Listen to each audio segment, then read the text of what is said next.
हजुर नमस्कार।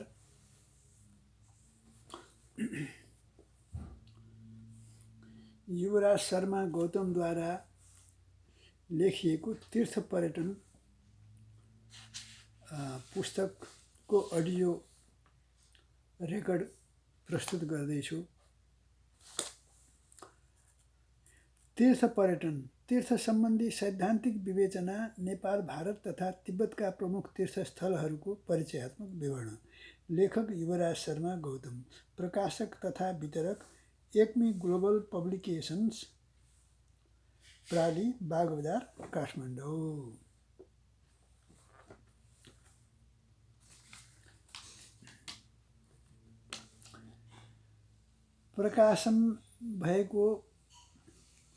प्रकाशित भएको वर्ष 2061 विक्रम सम्वत सन् 2004, द्वितीय संशोधित तथा परिवर्धित संस्करण 2071 सन् 2014।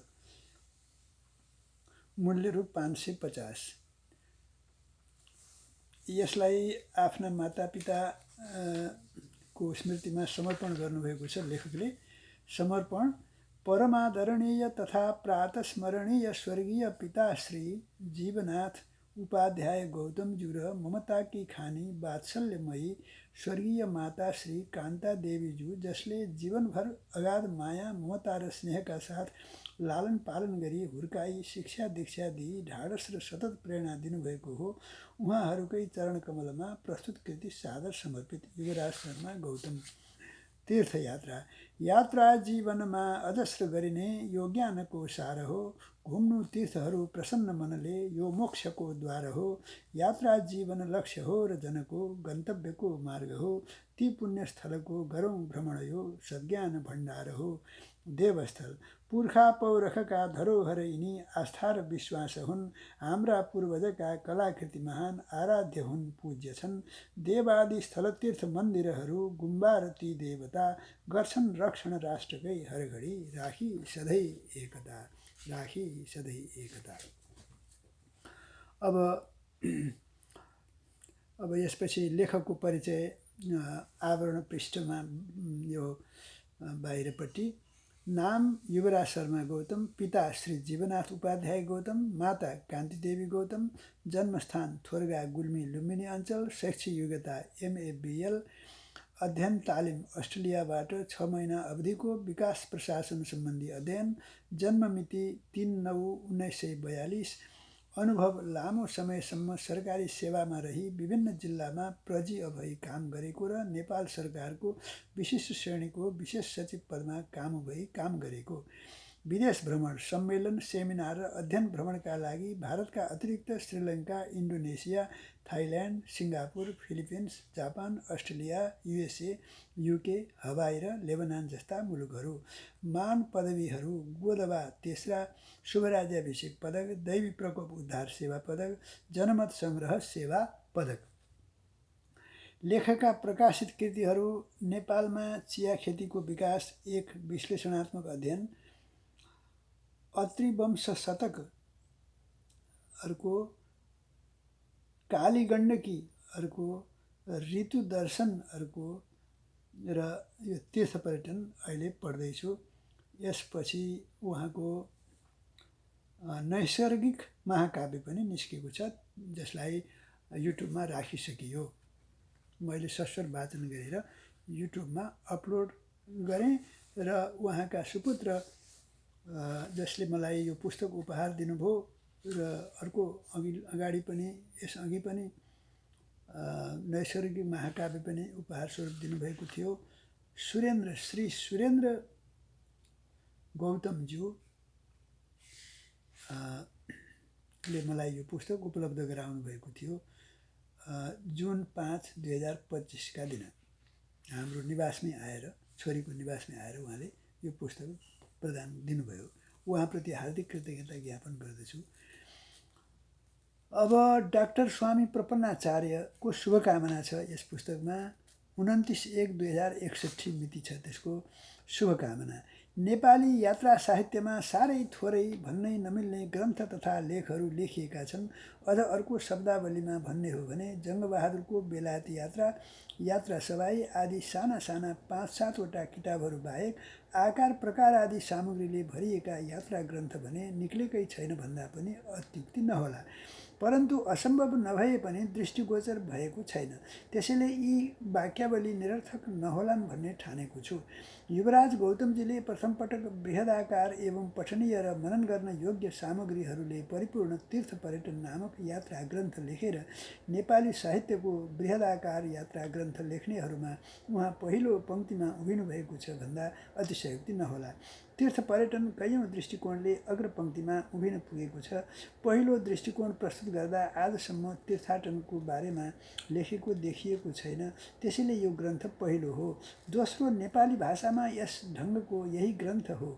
तेस्रो, धेरैजसो चाहिँ भ्रमण तीर्थाटन नै गरेर लेखकले लेखेका हुनाले सार्थक भएको छ। चौथो, यस ग्रन्थभित्र चहार्दा धेरैजसो प्रसिद्ध तीर्थस्थलहरूको चित्र पनि सङ्कलन भएको छ।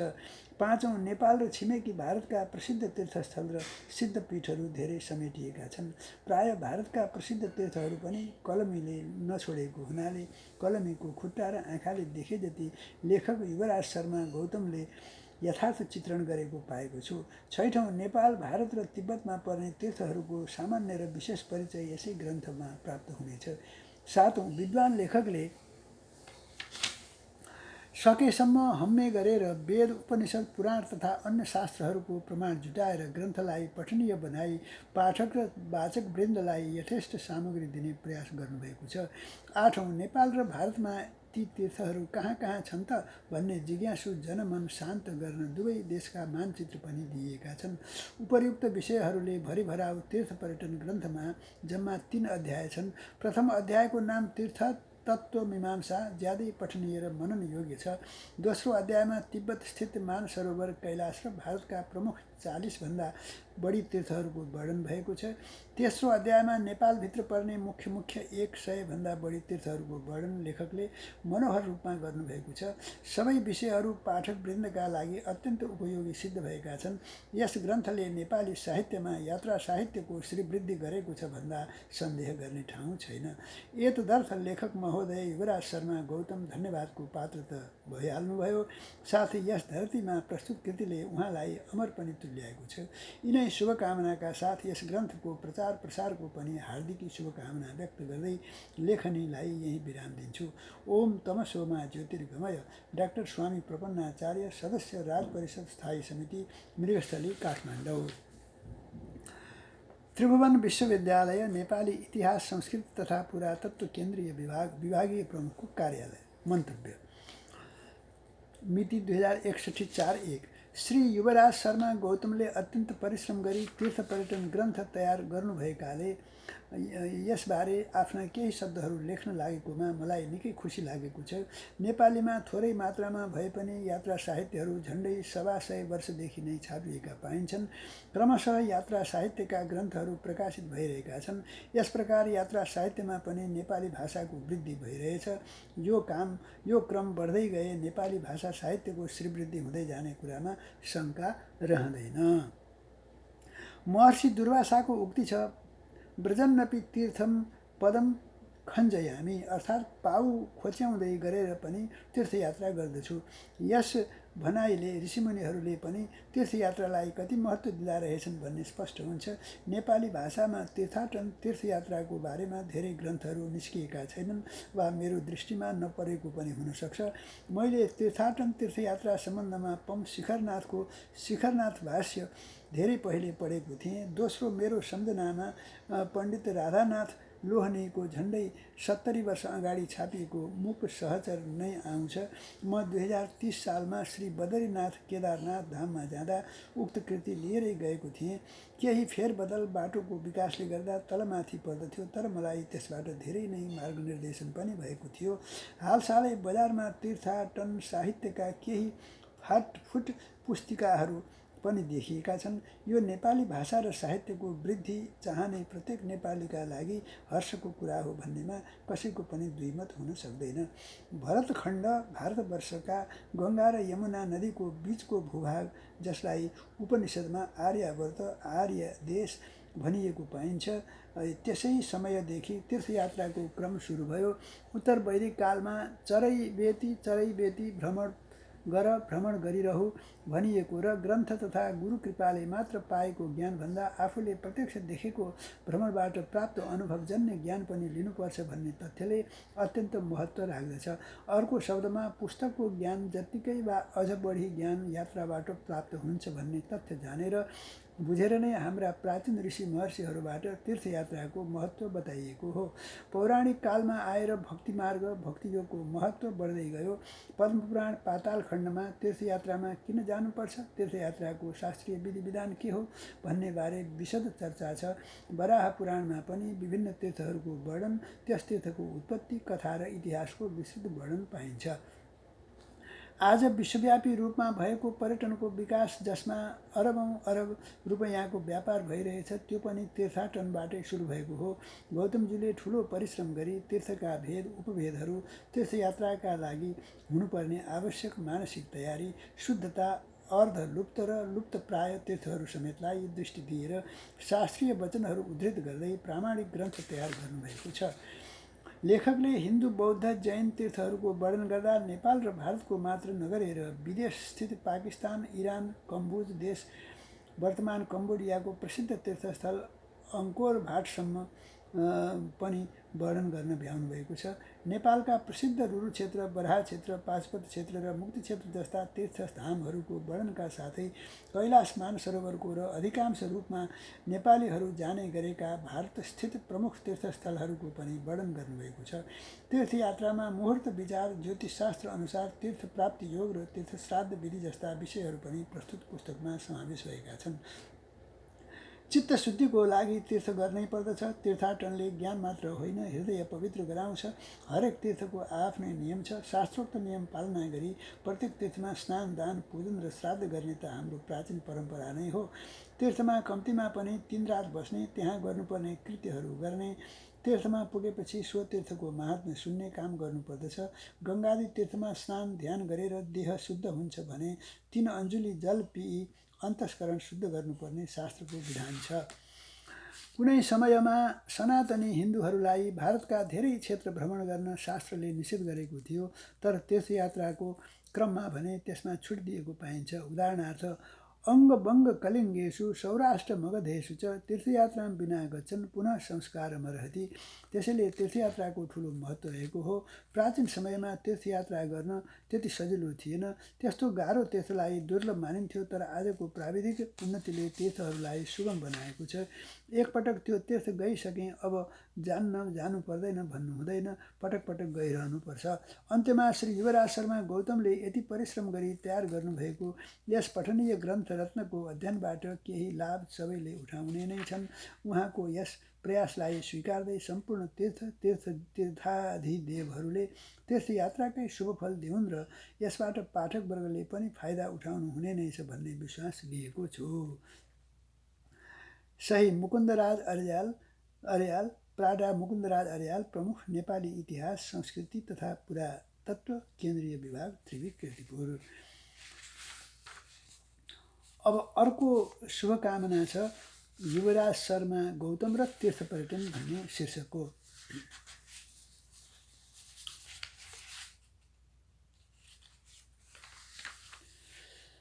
नेपाली साहित्य सिर्जना र खोज अनुसन्धानका क्षेत्रमा विशेष चासो राख्ने मित्र युवराज शर्मा गौतम जन्म 1998 गुल्मीको खोजपूर्ण कृति तीर्थ पर्यटन प्रकाशित हुन लाग्दा मलाई निकै खुसी लागेको छ। युवराजजी र म विद्यार्थी जीवनदेखि नै सहपाठी र सहयात्रीका रूपमा रह्यौँ। म बनारसमा अध्ययनरत रहँदा हामीले एउटै शिक्षण संस्थामा रहेर 3-4 वर्ष बिताएका थियौँ। हामी दुवै गौतम बन्धुहरू आपसमा दाजुभाइको आत्मीयतामा पनि आबद्ध भयौँ। पछि त्रिभुवन विश्वविद्यालय काठमाडौँ काठमाडौँबाट व्यक्तिगत परीक्षार्थीका रूपमा नेपाली एमए परीक्षामा सामेल हुँदा पनि हाम्रो साहचर्य कामै रह्यो। दुवैले नेपाली एमएको डिग्री समेत साथै लियौँ। विद्यार्थी जीवनमा हामी दुवैको साहित्यिक कृतिहरूप्रति सोख थियो। कालिदास र भवभूतिका संस्कृत साहित्यिक कृतिहरूले हामीलाई प्रभावित तुल्याएका थिए। भानुभक्तको रामायण, लेखनाथका ऋतुविचार र सत्यकली संवाद अनि लक्ष्मीप्रसादका शाकुन्तल महाकाव्य जस्ता कविता काव्यहरू हाम्रा लागि सृजनात्मक प्रेरणा दिने स्रोत थिए। बनारसमा रहँदा हामी दुवैका केही कविताहरू छात्रदूत र उजेली पत्रिकामा छापिएका थिए। यसरी विद्यार्थी जीवनका पछिल्ला प्रहरहरूमा अध्ययन र लेखनतर्फ हाम्रो स्नेहिल सहकार्य र सृजनात्मक सहभाव विकसित भएको सम्झना अहिले पनि ताजै छ। विद्यार्थी जीवनपछि हाम्रो कार्यक्षेत्र अलग अलग भयो। म सुरुमा पाल्पा हाई स्कुलमा र 2021 सालदेखि त्रिभुवन कलेज पाल्पामा नेपाली विषयको प्राध्यापनमा लागेँ। स्नेही मित्र युवराजजी भने त्यसै बखत काठमाडौँ आएर श्री 5 को सरकारको सेवामा राजपत्राङ्कित अधिकृत हुँदै प्रशासनिक क्षेत्रमा संलग्न हुनुभयो। विभिन्न जिल्ला र अञ्चलहरूमा समेत प्रशासनिक नेतृत्व वहन गर्दै विभिन्न देशको अध्ययन भ्रमण गर्दै र विभाग तथा मन्त्रालयमा नीति निर्माण एवं कार्यनिर्देशन तहमा समेत सरिक हुँदै मित्र युवराजले यस क्षेत्रको विशेष अनुभव हासिल गर्नुभएको हो। उच्च पदसम्म पुगेर उमेरका कारणले सेवानिवृत्त 2058 साल भएपछि उहाँ साहित्यिक रचना र खोज अनुसन्धानतर्फ बढी संलग्न देखिनु भएको छ। प्रस्तुत तीर्थ पर्यटन नामक ग्रन्थ मित्र युवराजजीको अथक परिश्रम र अन्वेषण धर्मी प्रवृत्तिको उल्लेख्य निशानी हो। प्रशासनिक ओहदामा कार्यरत रहँदा पनि समय समयमा कविता तथा खोजपूर्ण लेख रचनामा युवराजजी संलग्न रहनुभयो। जिल्लामा प्रजीय भएको अवस्थामा र काठमाडौँ मन्त्रालयमा कार्यरत हुँदा पनि उहाँसँग बेला बखत भेट हुने गरेको थियो। उहाँको सेवामूलक प्रकृति, शिष्ट सौम्य स्वभाव र आत्मीय भावले म त्यस बखत पनि प्रभावित भएको हुँ। कहिले कतै कविता लेख्ने गरेको र खोज अनुसन्धानमा बढी ध्यान दिएको प्रसङ्ग उहाँबाटै सुनेको हुँ। सोही अनुसार इलाम जिल्लामा प्रशासनिक प्रमुख भएर रहँदा युवराजले चिया खेती सम्बन्धी अन्वेषण अनुसन्धान गर्नुभयो। त्यसैको प्रतिफल स्वरूप उहाँको नेपालमा चिया खेतीको विकास एक विश्लेषणात्मक अध्ययन शीर्षकमा करिब 100 पृष्ठमा फैलिएको खोजपूर्ण कृति 2045 सालमा प्रकाशन गर्नुभएको देखिन्छ। चिया खेतीको इतिहास र नेपालमा तत्कालीन विकासको स्थितिबारे तयार भएको यो पुस्तक त्यतिखेर कृषि क्षेत्रमा निकै चर्चित र विस्तारित भएको पनि हो। कविता लेखनतर्फ पनि उहाँको अभिरुचि यथावत नै थियो र गौतम समाजमा आबद्ध भएपछि मित्र युवराजजीले अत्रि वंश शतक नामक लघु काव्य कृति रचना गरे र 2059 सालमा प्रकाशनमा ल्याउनु भएको छ। यसरी तीर्थ पर्यटन नामक ग्रन्थ प्रकाशित हुनु पूर्व पनि उहाँका अनुसन्धानात्मक एक र साहित्यिक अन्वेषणात्मक एक गरी जम्मा 2 पुस्तकाकार कृतिहरू प्रकाशित भइसकेका छन्। यस क्रममा अन्वेषक युवराजजीको प्रस्तुत तीर्थ पर्यटन तेस्रो कृति अनुसन्धानात्मक गहकिलो ग्रन्थका रूपमा आएको छ। यस आर्यावर्त भूमिमा बसोबास गर्ने सम्पूर्ण जनताका लागि नेपाल, भारत र तिब्बतका तीर्थहरू दर्शनीय पवित्र धाम हुन्। वैदिक युगदेखि नै यस क्षेत्रका श्रद्धालु नरनारीहरूले तीर्थयात्रा गर्ने परम्परा कायमै राखेका छन्। तीर्थहरू स्वयं पनि पवित्र छन् र यिनले त्यहाँ धाउनेहरूलाई समेत पवित्र तुल्याउँछन्।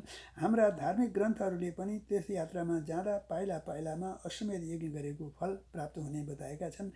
तीर्थयात्रालाई प्रोत्साहित गर्ने योभन्दा ठुलो प्रलोभन के हुन सक्छ र फलप्रति निरपेक्ष रहेर तीर्थाटन गर्ने जमात पनि कम छैन। हामीलाई थाहै छ, हाम्रा बाबुबाजेहरू ऋण धन गरेर भए पनि बाटा खर्च जुटाई महिनौँ लाग्ने तीर्थयात्रामा जाने गर्दथे। यातायातका साधन त्यति विस्तारित नभएकाले हाम्रा पुर्खाहरू 3-4 महिनासम्म लगाएर उत्तराखण्ड बद्री केदारको तीर्थयात्रामा जाने गरेका थिए। अहिले पनि बद्री केदार धार्मिक तीर्थ पर्यटन भएकै छ र पितृहरूका लागि पिण्डदान दिन गयाजी जाने चलन पनि कायमै छ। तीर्थयात्रा र पर्यटन देशान्तरमा भ्रमण गर्ने प्रक्रियाहरू हुन्। दुवै अवस्थामा यात्रा हुन्छ। केही समयका लागि नयाँ नयाँ ठाउँमा समेत घुम्ने पुग्ने काम हुन्छ।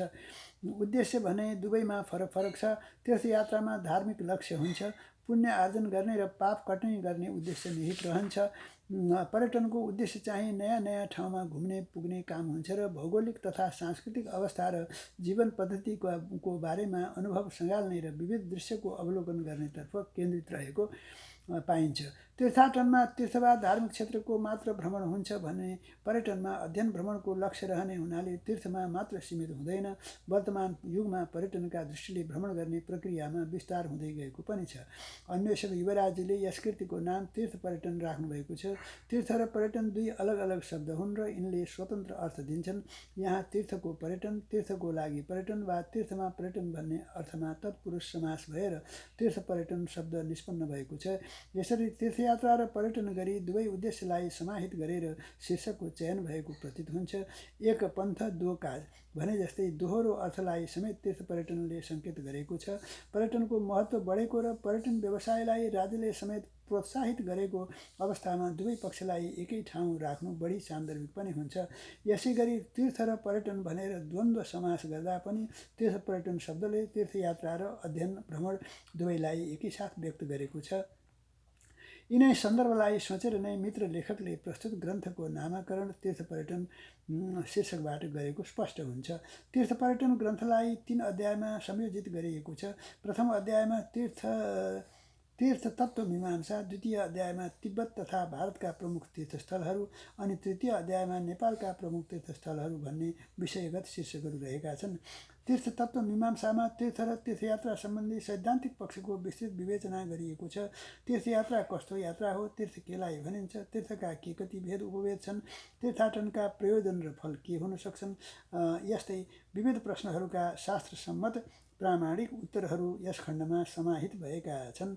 यसै गरी वेद र वेदमा तीर्थको वर्णन, जैन तथा बौद्ध तीर्थहरू, ज्योतिर्लिङ्ग पशुपतिनाथ, विदेश स्थित हिन्दू मन्दिर र तीर्थहरू जस्ता विषयहरूमा पनि यस ग्रन्थले प्रकाश पारेको छ। तीर्थयात्रा मुहुर्त, तीर्थ प्राप्ति योग र तीर्थ श्राद्ध जस्ता ज्योतिष एवं कर्मकाण्डीय विधि विधानहरू पनि यसमा सङ्ग्रहित छन्। ज्योतिष शास्त्रका विशिष्ट विद्वान पिता पम जीवनाथ उपाध्याय गौतमको स्नेहासिक्त अनुशिक्षणमा पुत्र युवराजमा आनुवंशिक ज्योतिषगत विज्ञता प्राप्त भएको र त्यसैको प्रतिछाया समेत यहाँ प्रस्तुत भएको भान हुन्छ। ज्योतिष विद्याको चर्चाकै क्रममा फलित ज्योतिषका कतिपय श्लोकहरू मित्र युवराजीकै मुखबाट बेलाबखत उच्चारित पनि भएका छन्। यसरी संस्कृत व्याकरण, साहित्य र ज्योतिष विद्याको ज्ञानको पृष्ठभूमिले समेत लेखकलाई तीर्थ सम्बन्धी शास्त्रसम्मत सैद्धान्तिक वर्णन विवेचनाको ऊर्जा प्राप्त भएको अनुभव हुन्छ। दोस्रो अध्यायमा तिब्बत तथा भारतका प्रमुख तीर्थस्थलहरूको परिचय दिइएको छ। तीर्थबारे सैद्धान्तिक ज्ञान प्राप्त गरेपछि तीर्थालुहरूका लागि तीर्थस्थलको जानकारी पनि आवश्यक हुन्छ। तीर्थाटनमा जानु पूर्व आफूले यात्रा गर्ने तीर्थस्थलका देवता र तिनका विशेषताहरू र मार्ग, विश्रामस्थल, यात्राको साधन, समय आदि विषयको पनि वर्णन गरिएको छ। यस स्थितिमा प्रस्तुत ग्रन्थले तीर्थयात्रीहरूका लागि त्यस्तै आधिकारिक पथ प्रदर्शन गर्ने र तीर्थको विशेषता समेत बताइदिने काम गरेको छ। त्यसैले तीर्थ पर्यटनको व्यावहारिक महत्त्व पनि अत्यन्त उपयोगी सिद्ध भएको छ। यस अध्यायमा तिब्बत स्थित 2 तीर्थस्थलको मात्र वर्णन छ। नेपालीहरू प्राय पुग्ने गरेका तीर्थस्थलहरू छान्ने क्रममा यी 2 तीर्थस्थल मानसरोवर र कैलाश पर्वत देखा परेका हुन्। आदित्यका वा अत्युच्च समतल भूमिमा रहेको र निकै विस्तारित मानसरोवर ताल र शिव पार्वतीको आश्रय भूमि मानिएको कैलाश पर्वत हिन्दू तथा बौद्धहरूका लागि पावन तीर्थस्थलहरू हुन् भने स्वतन्त्र पर्यटकहरूका लागि पनि गन्तव्यस्थलहरू हुन्। त्यसैले पनि तिब्बतका यी 2 स्थलहरूको विशेष महत्त्व रहेको छ। भारतीय भूमिमा रहेका तीर्थस्थलहरू नेपालका तीर्थालुहरूका लागि पनि गन्तव्य पावन स्थलहरू हुन्। वर्षेनी हजारौँ नेपाली तीर्थयात्रीहरू भारतका विभिन्न तीर्थहरूमा जाने गरेका छन्। यसै गरी भारतीय तीर्थयात्रीहरू पनि नेपाल स्थित तीर्थहरूमा आउने गरेका छन्। भारतमा रहेका सबै तीर्थहरूको परिचयात्मक वर्णन यहाँ छैन। खास गरी नेपाली तीर्थयात्रीहरूले परम्परादेखि धार्मिक यात्रा गरिरहेका कतिपय प्रमुख भारतीय तीर्थस्थलहरूको परिचय र महत्त्वबारेको वर्णन यस ग्रन्थमा पाइन्छ। भारतमा अवस्थित करिब 40 तीर्थहरूको वर्णन गरेर लेखक गौतमले तीर्थयात्राका लागि प्रोत्साहित गर्नुभएको छ।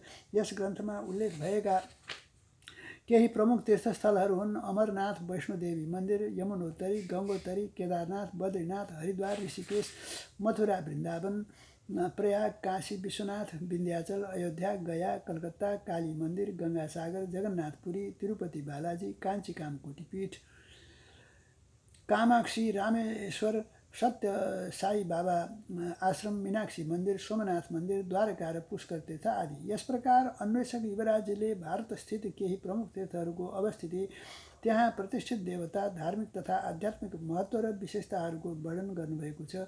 भारतका प्रमुख तीर्थस्थलहरू र नेपालका प्रमुख तीर्थस्थलहरूबारे खोजी नीति गरेर यथाशक्य चित्रहरू समेत समावेश गरी एउटै पुस्तकको आकारमा नेपाली भाषामा लेखिएको यो एउटा प्रथम कृति पनि हुन पुगेको छ।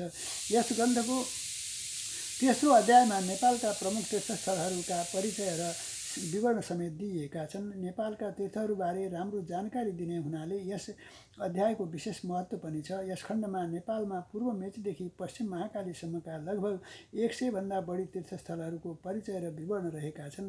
यसका लागि पुस्तकालयीय सामग्रीले मात्रै पुग्दैन, क्षेत्रीय अध्ययन पनि गर्नुपर्ने हुन्छ। तीर्थयात्राको रूपमा र स्वतन्त्र अध्ययनका दृष्टिले पनि अन्वेषक स्वयंले स्थलगत भ्रमण गरेर सूचना सङ्कलन गरेको र सम्बन्धित कृतिहरूको अध्ययन तथा टिपोट गरेको जानकारी पाइएको छ। साथै तीर्थ गएर तत्काल आएका व्यक्तिहरूबाट पनि उहाँले सूचना सङ्कलन गर्नुभएको हो। यसरी उल्लेखित तीर्थहरूमध्ये पनि नेपालका सबै तीर्थहरू नसमेटिएका हुन सक्छन्, त्यसैले पनि यहाँ प्रमुख तीर्थस्थल भनिएको हो। यहाँ सामेल गरिएका केही प्रमुख तीर्थहरू हुन्: मुक्तिनाथ, दामोदर कुण्ड, स्वर्गद्वारी आश्रम, रुरु क्षेत्र, ऋषिकेश, देवघाट, मनोकामना मन्दिर, गढीमाई, जनकपुर धाम, गोसाईकुण्ड, पशुपतिनाथ, गुहेश्वरी, बुढा नीलकण्ठ, दक्षिणकाली, चाँगुनारायण मन्दिर, पाटन कृष्ण मन्दिर, लुम्बिनी बौद्धतीर्थ, स्वयम्भूनाथ चैत्य, पलाञ्चोक भगवती, हलेसी महादेव, पाथिभरा देवी, बराह क्षेत्र, खप्तर तीर्थस्थल आदि। पुर्खौलीदेखि नै स्नान, दर्शन, पूजा आजा र ध्यान गरेर मानिएका यी तीर्थहरू हाम्रा सांस्कृतिक सम्पदाहरू हुन्। खास पर्वहरूमा टाढाबाट समेत श्रद्धालुहरू तीर्थस्थलहरूमा आएका हुन्छन्। तीर्थस्थलमा गएर पुराण यज्ञहरूको सम्पादन गर्ने, विवाह व्रतबन्ध जस्ता संस्कार सम्पन्न गर्ने प्रचलन पनि बढ्दो छ। यसकारण तीर्थस्थलको महत्त्व अहिले झन बढ्दै गएको छ। यसका साथै आन्तरिक पर्यटनलाई प्रोत्साहित गर्ने उद्देश्य अनुरूप नेपाली र बाह्य पर्यटकहरूको घुइँचो लाग्न थालेको पनि छ। यसरी धार्मिक दृष्टिले होस् वा पर्यटनका दृष्टिले होस्, गन्तव्य थलोका रूपमा नेपाली तीर्थस्थलको महिमामा वृद्धि भएको छ। प्रस्तुत तीर्थ पर्यटनले खास गरी नेपालका तीर्थस्थलका साथै नेपालीहरू जाने गरेका भारत र तिब्बतका भूभागमा अवस्थित प्रख्यात तीर्थहरूको नालीबेली दिएर ती स्थलहरूका भौगोलिक तथा सांस्कृतिक गरिमालाई उजागर गरेको छ। अमरनाथ र दामोदर कुण्डदेखि गङ्गासागर र रामेश्वर धामसम्मका तीर्थहरू को चर्चा गर्नु भनेको चान्चुने कुरा होइन। एकै ठाउँ स्थिर आसनमा बसेर मनका तरङ्ग उतार्दैमा यस खालको ग्रन्थ तयार हुँदैन। यसका लागि विशेष खोज र अनुसन्धानको आवश्यकता हुन्छ। सम्बन्धित पुस्तक र पत्रपत्रिकामा पाइने जानकारी आफ्नो ठाउँमा छँदैछ। यसबाहेक पनि स्थलगत अध्ययन र सोधपुछ गरेर सामग्री बटुल पार्नुपर्दछ। लेखक स्वयंले पनि कतिपय तीर्थहरूमा गएर सन्त, महन्त, पुजारी, पण्डा, भट्ट र गुठियारका साथै मन्दिरका पदाधिकारीबाट समेत सूचना, जानकारी र अभिलेख प्राप्त गरी टिपोट समेत गरेर यो ग्रन्थ तयार पार्नुभएको हो। यति गहन काम गर्ने मित्र युवराजजीको लगनशीलता, धैर्य र क्षमताको प्रशंसा गर्नै पर्दछ। यो कृति मूलतः संस्कृतिपरक दस्तावेज हो। नेपालका बहुसङ्ख्यक जनता भक्तिमय र आध्यात्मिक संस्कृतिका अनुयायी हुन्। यहाँ पहिलेदेखि नै धार्मिक सहिष्णुता छ। सनातन धर्मीहरू स्वयम्भूमा दर्शन गर्न जान्छन् भने बौद्ध धर्मका अनुयायीहरू पशुपतिनाथको दर्शन गर्दछन्। नदी किनारका मन्दिरहरूमा मात्र होइन, पहाडी थुम्काका कोट देवी, देउराली र थुम्के देवदेवीका थानमा समेत नेपालीहरू निर्बाध रूपले पूजा दर्शनमा सामेल हुन्छन्। यही पक्षलाई अझ विस्तारित गरेर आफ्नै देशका टाढा टाढाका तीर्थभूमिहरूमा समेत यात्रा गर्नुपर्ने सन्देश यस ग्रन्थले दिएको छ। 3 अध्यायमा संयोजित ग्रन्थ तीर्थ पर्यटन भाषिक प्रस्तुतिमा पनि लेखकको विशेष ध्यान पुगेको देखिन्छ। सूचना र सन्दर्भ जनाउने यस खालका ग्रन्थहरू वस्तुपरक त हुन्छन् नै, शब्द, वाक्य र अनुच्छेदहरूको संयोजनमा पनि सजिलै अर्थबोध गराउने शैली आवश्यक हुन्छ। भाववाहिनी भाषा र मिठासपूर्ण प्रस्तुति प्रकृतिका लागि आवश्यक प्रक्रिया हुन्। यसतर्फ पनि मित्र युवराजजीको सचेतता कायमै छ। सरल र प्रचलित शब्द, छोटा छोटा वाक्य, श्रृङ्खलित अनुच्छेद योजना र अर्थपूर्ण सङ्कथनले ग्रन्थको उपयोगितालाई अरू बढाएका छन्। कुनै तीर्थको विवरण पढौँ, त्यस ठाउँको चित्रात्मक दृश्य हाम्रो स्मृतिबिम्बमा अङ्कित हुन्छ र कतिपय तीर्थस्थलहरूले हामीलाई भावनात्मक रूपले त्यस ठाउँको यात्रा गराएका हुन्छन्। पाठक र भावहरू पनि अनायास मनोगत रूपमा त्यो ठाउँ पुगेको भान हुन्छ। लेखनमा यस खालको क्षमता लेखकलाई प्राप्त छ। त्यसैले पनि यो कृति विद्वानहरूका साथै सर्वसाधारणहरूका लागि पनि पठनीय बन्न पुगेको छ। प्राप्त भएसम्मका तीर्थस्थलका चित्रहरू समावेश गरिनाले समेत यस ग्रन्थको उपादेयता अरू बढेको छ। उच्च शिक्षामा संस्कृति विषयका अध्येताहरूका लागि पनि तीर्थ पर्यटन ग्रन्थ सहयोगी कृति बन्न पुगेको छ। यति बृहत आयाममा तीर्थ पर्यटन राखिदिने मित्र युवराजजीको प्राज्ञिक क्षमताप्रति साधुवाद। यो कृति बहुसङ्ख्यक नेपालीहरूका हातमा पुगोस्, यही मेरो शुभकामना। नेपाली केन्द्रीय विभाग, त्रिभुवन विश्वविद्यालय। गोपीकृष्ण शर्मा, प्राध्यापक, नेपाली केन्द्रीय विभाग, त्रिभुवन विश्वविद्यालय। हरि ओम। यस खण्डमा यति नै।